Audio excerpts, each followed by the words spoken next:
Hey everybody, welcome back to Guns and Gadgets, your source for Second Amendment news. Colorado, they're trying to do something very different, something that nobody's done about the red flag bill so far. What do I mean? Stick by and check it out.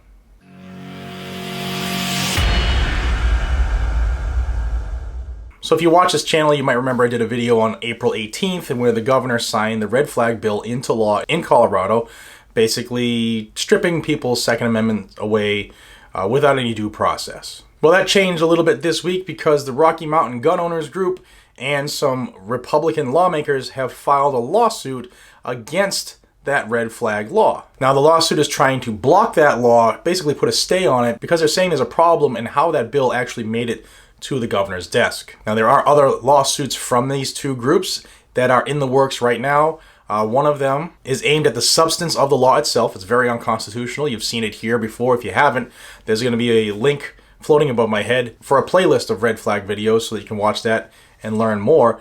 And another lawsuit that this group is preparing is going to move efforts towards recalling those legislators who supported the bill in the first place. That's going to be very interesting. A part of the argument is that during the back and forth on the legislative floors, the respective houses, as you know, that the red flag puts the burden on the individual to prove that they're not a burden, that they're not a risk, that they're not cuckoo. But that's not the way the Constitution says. It says the burden of proof is on the state. We're supposed to be innocent until proven guilty, where this bill makes you guilty until proven innocent. Now you say, how can they argue how the law got to the governor's desk in the first place? Well, when this was on the floor, like every bill, it has to be read for the membership, for the voters, so they can hear it and they can vote on it. And most places will read it twice.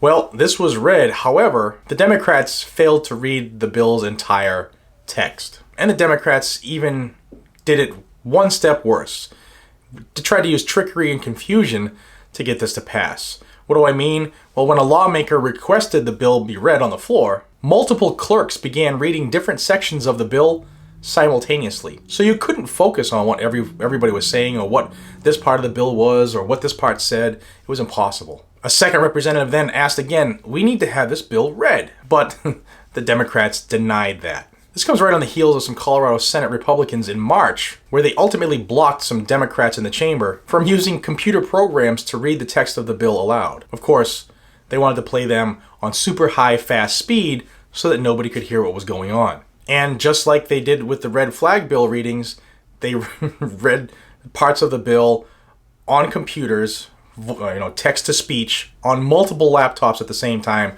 so you couldn't figure out what the hell was going on. Well, that was fought as well, and a Denver judge said this, that bills need to be read in, quote, an intelligible and comprehensive manner and at an understandable speed.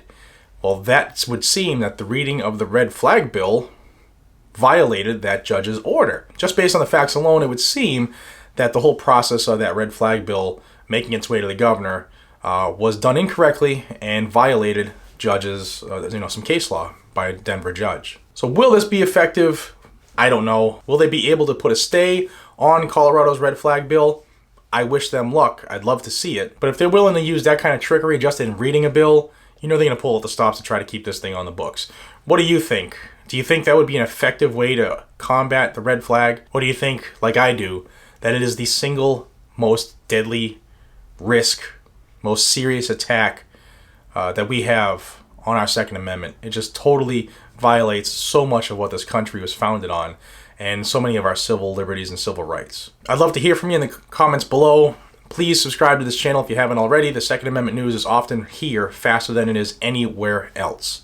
Until we see each other again, this is Jared from Guns and Gadgets. Be safe, stay vigilant, and carry your weapon. Take care, everybody.